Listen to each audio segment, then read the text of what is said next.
داسې کاری چې په یو کلی کې د خان راج وي. هغه ډیر زیات ظالم او جابر انساني. خان په کلی کې دا نظام جوړ کړي چې ټول کلی والا به خان له هفته ورکوي.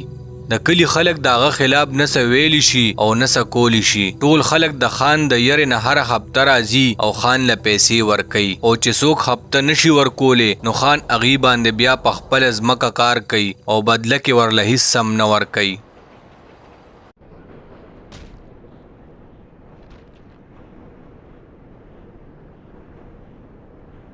سشي هفته نه ورکې دا کلی په اوبو چلیږي سو.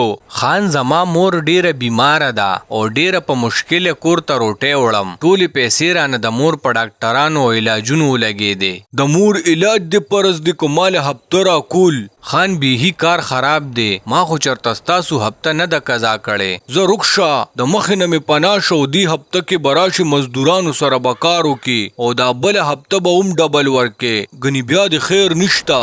تاسو ټولو ته م ویم چې څوک د هفتې نه انکار کوي نو نیغ به کار له راځي. ګنې بیا زمانه ښه خبر یې. خان رستم بی عزته کی او په سزا کې په د هفتې کار او ډبل هفتواری کی دی.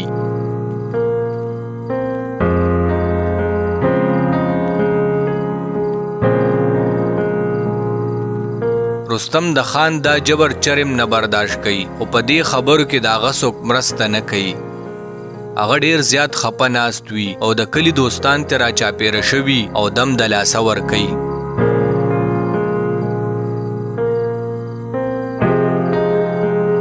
رستمو بس پرېږده چې څه وشو بس هېرې که. دا زموږ د روزمره کیسې دي. او رستمه بس دا خبر زړه ته مه اچوه. راځه موږ به در سره لږ لږ مدد وکړو او د خان دا هفته به جمع کې. رستمه دې ټیک وایي، دونه خفګان پې مه کوه. راځه موږ یو که نه، ته ولې غم کې؟ خبره د پیسو نه ده، خبره دا ده چې موږ به آخر کمې پورې دا ظلم زغمو او غږ به نه کوو. غلی شه رستمه، نور غول مه خوره. ګورې د دیوالونو هم غوږونه خان ته به خبره ورسي. ګورې بیا به د جمدي پرې نه دي. قاضي زه دا یرې نه کوم. د دې جون نه زه تنګ راغلی یم. باقي مې صبر تمام شوی دی. رستمه هسې ځان مه لیونې کوه چې موږ درته ووي چې کیسې مه کوه نو بس کلار شه اوس. ګوره رستمه دا دونه خبره نه ده. ته دا هر څه ایر کا او اړو سوایمه. نه شپه دا بېعزتي اوس زما نه ایریږي. دا خبره زه اوس داسې نه پرېږدم. رستم د خان د ظلم سخت خلافي خو د هغه څوک مرسته نه کوي او بل خوا د خان ډېرې زیاتې چمچې وي او هغې پوچي پوچي خبره خان له رسوي.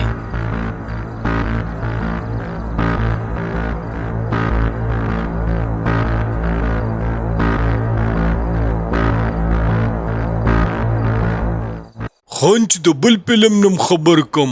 څه خبر دې روړې دي حسلته وایا. خان هغه رستم ستا خلاف ډېرې ګډې وډې وی او وي د خان دا بېعزتي به زه هېره نه کم. لکه ګډم چې چل شروع کړل، خیر د سره به درله زه راښکم.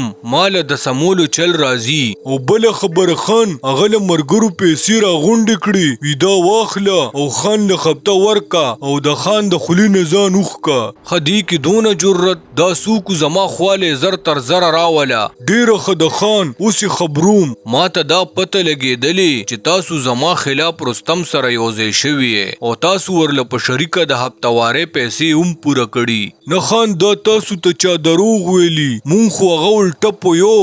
خان د هغه مور ناجوړه ده او غریب ډېر پریشانه دی. دا بانې مو نه منم. زما یو خبره په کلو غوږونو وورې. که رستم سره مې بیا ولیدې نو زما نه د خیر تمه ونه کې. خان دی سره خبرې کوي چې دې کې د خان زوی د چکر نه ډېره موده بعد د خان حجرې ته راشي.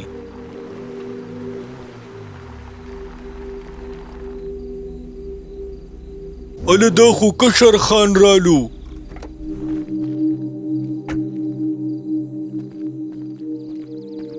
په خیر زویا، څنګه چکر نه رالی؟ څنګه چکر دې څنګه؟ بابا بس چکر مې ووخو، ښه وګرځېدم ملګرو سره. ما وی ډېر وخت مې تیر کو نو ویم کور ته به چکر وموام او ته به راله خرچه هم راکې. ولې نه زویا، دا هر څه ستا دي چې څه دې خوښي صرف حکم کوه.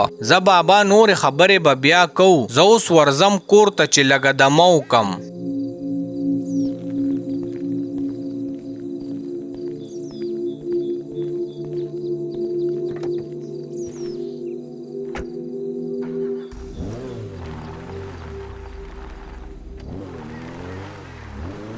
ستاسو اوس دا سزا ده چې را روانه هفته به ډبل جمع کوي او نور به رستم سره مرسته نه کوي. خان د رستم په دوستانو د هغې په جرم جرمانه کیدي او رستم له حکم ورکړي چې یو هفته به په پټو کې کار کوي.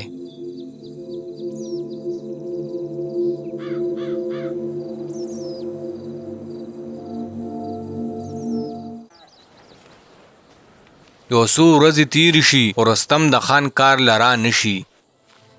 بیا یو ورځ په دغه لار د خان چمچه رواني او رستم وویني.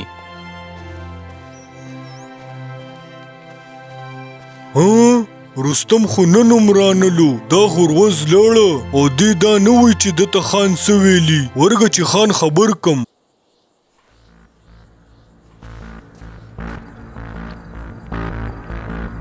خان رستم خدا سویم ورځ د کار له نه راځي، بیخي غم غرض نه کوي چې ګړي چیچل شروع کی بیا به غاښونه وباسي. دله به یوه پیره یادګیرنه ورکولي چې دی اخر چا سره ضد کوي.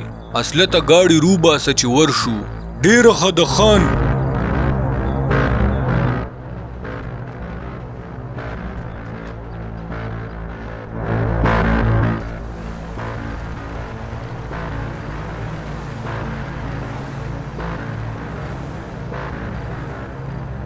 خان ډیر په غوسه کې پر رستم پسې روزي او کور ته ورپسې لاړ شي.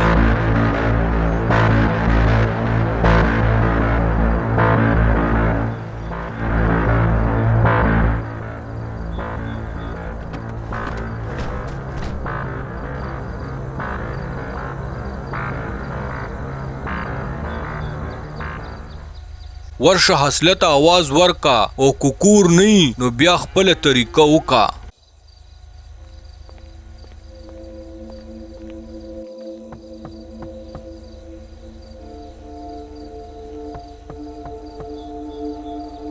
حسلت د رستم ور اډوي خو رستم کور کې نه او د هغه مور روزي.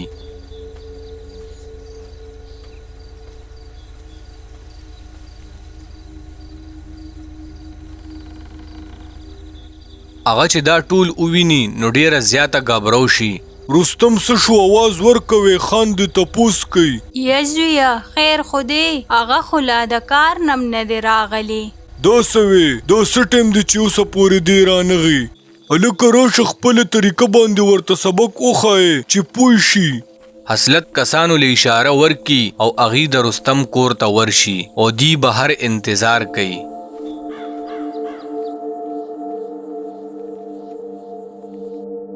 خډیر سات بعد دغه کسان د رستم کور کې ښه توړ پوړ وکي او بیا روزي. هلکه څه خو پاتې نه دي، نظر واچوه. بس هر څه وشو، زه بس چې ورشو.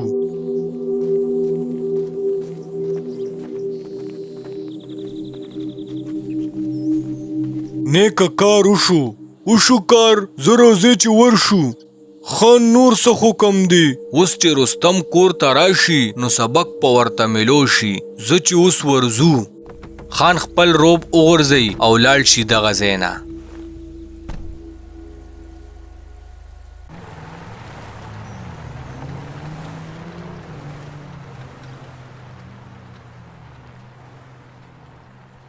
د رستم مور چې د کور حال وویني نو ډیره خپه ناسته او دې کې لږ ساعت بعد رستم هم کور ته را رواني. رستم چې کور ته راشي او دا هر څه وویني نو ډیر زیات حیران شي. اله دا چا دا غوا چا مړه کړه؟ مور دا څه چلو شو؟ ته ولې داسې خپه ناستی؟ یزویه د خان کسان راغلی او کور یې ټول په بله واړو. لکه اوس خلک خپل کور کې محفوظه نه دي. دا د کوم ځای انصاف دی؟ یزویه دا ولې دې خلکو سره لانجې اخلي؟ تا ته ښه پته ده موږ د دې د زور نه یو. نه مورې داسې نوره نه کیږي، یا خو به اوس زه یم او یا به خاني. نه د خدای خاطر وکړه چې د کور نه بار قدم کښېنه دی. نه مورې اوس په هله صبرېږم چې خان خپل انجام ته ورسوم. رستم ډیر په غوسه کې په خان پسې د کوره بار روزي. ګرانو ملګرو، رستم به اوس خان ته څه وایي او دې کهانۍ کې به مخکې څه کیږي دا به موږ ته را روان اپیسوډ کې معلومیږي. هغې پورې موږ سره اوسئ. ډیره مننه.